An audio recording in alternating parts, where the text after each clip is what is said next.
श्रीमद्भागवत महापुराणम प्रथमः स्कंधः अथ प्रथमोऽध्यायः। श्री सूत जी से शौनकादि ऋषियों का प्रश्न, जिससे इस जगत की सृष्टि, स्थिति और प्रलय होते हैं, क्योंकि वो सभी सद्रूप पदार्थों में अनुगत है और असत पदार्थों से पृथक है।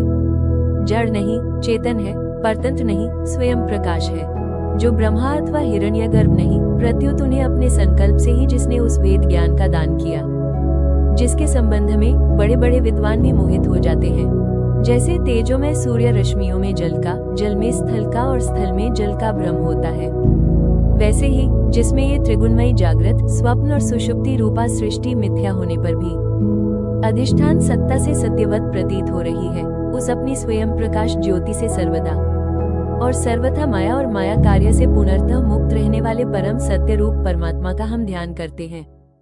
महामुनि व्यासदेव के द्वारा निर्मित इस श्रीमद्भागवत महापुराण में मोक्ष पर्यंत फल की कामना से रहित परम धर्म का निरूपण हुआ है। इसमें शुद्ध अंतःकरण वाले सत्पुरुषों के जानने योग्य उस वास्तविक वस्तु परमात्मा का निरूपण हुआ है, जो तीनों तापों का जड़ से नाश करने वाली और परम कल्याण देने वाली है। अब और किसी साधन या शास्त्र से क्या प्रयोजन? जिस समय भी सुकृति पुरुष इसके श्रवण की इच्छा करते हैं, ईश्वर उसी समय अविलंब उनके हृदय में आकर बंदी बन जाता है। रस के मर्मज्ञ भक्तजन, ये श्रीमद्भागवत वेदरूप कल्पवृक्ष का पका हुआ फल है। श्री शुकदेव रूप तोते के मुख का संबंध हो जाने से ये परमानंदमयी सुधा से परिपूर्ण हो गया है। इस फल में छिलका, गुठली आदि त्याज्य अंश तनिक भी नहीं है। यह मूर्तिमान रस है। जब तक शरीर में चेतना रहे, तब तक इस दिव्य भगवत रस का निरंतर बार बार पान करते रहो। ये पृथ्वी पर ही सुलभ है। एक बार भगवान विष्णु एवं देवताओं के परम पुण्यमय क्षेत्र नैमिषारण्य में शौनकादि ऋषियों ने भगवत प्राप्ति की इच्छा से सहस्र वर्षों में पूरे होने वाले एक महान यज्ञ का अनुष्ठान किया। एक दिन उन लोगों ने प्रातःकाल अग्निहोत्र आदि नित्य कृत्यों से निवृत्त होकर सूत जी का पूजन किया और उन्हें ऊंचे आसन पर बैठाकर बड़े आदर से यह प्रश्न किया। ऋषियों ने कहा, सूत जी, आप निष्पाप हैं। आपने समस्त इतिहास, पुराण और धर्म शास्त्रों का विधिपूर्वक अध्ययन किया है तथा उनकी भली भांति व्याख्या भी की है।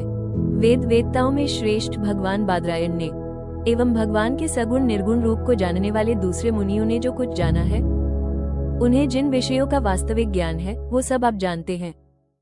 आपका हृदय बड़ा ही सरल और शुद्ध है, इसी से आप उनकी कृपा और अनुग्रह के पात्र हुए हैं।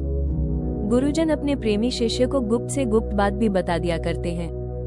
आयुष्मान, आप कृपा करके ये बतलाइए कि उन सब शास्त्रों, पुराणों और गुरुजनों के उपदेशों में कलियुगी जीवों के परम कल्याण का सहज साधन आपने क्या निश्चय किया है? आप संत समाज के भूषण हैं। इस कलियुग में प्रायः लोगों की आयु कम हो गई है। साधन करने में लोगों की रुचि और प्रवृत्ति भी नहीं है। लोग आलसी हो गए हैं। उनका भाग्य तो मंद है ही, समझ भी थोड़ी है। इसके साथ ही वे नाना प्रकार की विघ्न बाधाओं से घिरे हुए भी रहते हैं। शास्त्र भी बहुत से हैं, परंतु उनमें एक निश्चित साधन का नहीं, अनेक प्रकार के कर्मों का वर्णन है। साथ ही वे इतने बड़े हैं कि उनका एक अंश सुनना भी कठिन है। आप परोपकारी हैं। अपनी बुद्धि से उनका सार निकालकर प्राणियों के परम कल्याण के लिए हम श्रद्धालुओं को सुनाइए, जिससे हमारे अंतःकरण की शुद्धि प्राप्त हो। प्यारे सूत जी, आपका कल्याण हो। आप तो जानते ही हैं कि यदुवंशियों के रक्षक भक्तवत्सल भगवान श्री कृष्ण वसुदेव की धर्मपत्नी देवकी के गर्भ से क्या करने की इच्छा से अवतीर्ण हुए थे। हम उसे सुनना चाहते हैं। आप कृपा करके हमारे लिए उसका वर्णन कीजिए, क्योंकि भगवान का अवतार जीवों के परम कल्याण और उनकी भगवत प्रेममयी समृद्धि के लिए ही होता है। ये जीव जन्म मृत्यु के घोर चक्र में पड़ा हुआ है। इस स्थिति में भी यदि वो कभी भगवान के मंगलमय नाम का उच्चारण कर ले, तो उसी क्षण उससे मुक्त हो जाए, क्योंकि स्वयं भय भी भगवान से डरता रहता है। सूत जी, परम विरक्त और परम शांत मुनिजन भगवान के श्री चरणों की शरण में ही रहते हैं।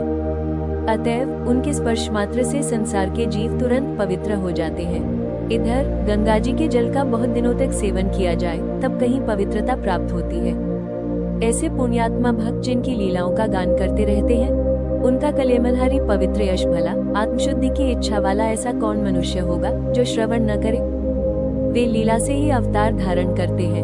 नारदादि महात्माओं ने उनके उदार कर्मों का गान किया है। हम श्रद्धालुओं के प्रति आप उनका वर्णन कीजिए। बुद्धिमान सूत जी, सर्वसमर्थ प्रभु अपनी योगमाया से स्वच्छंद लीला करते हैं। आप उन श्रीहरि की मंगलमयी अवतार कथाओं का अब वर्णन कीजिए।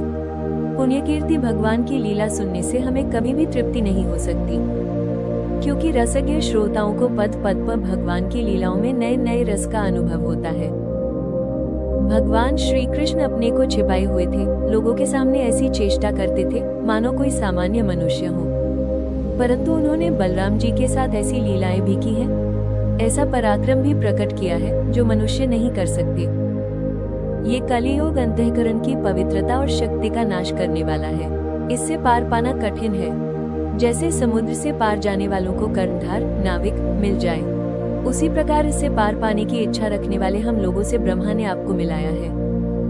धर्मरक्षक, ब्राह्मण भक्त, योगेश्वर भगवान श्री कृष्ण के अपने धाम में पधार जाने पर धर्म ने अब किसकी शरण ली है, ये बताइए। शेष चर्चा अगले भाग में। रोजाना भागवत कथा का यह अमृत सुनने के लिए अभी सब्सक्राइब करें। राधे राधे।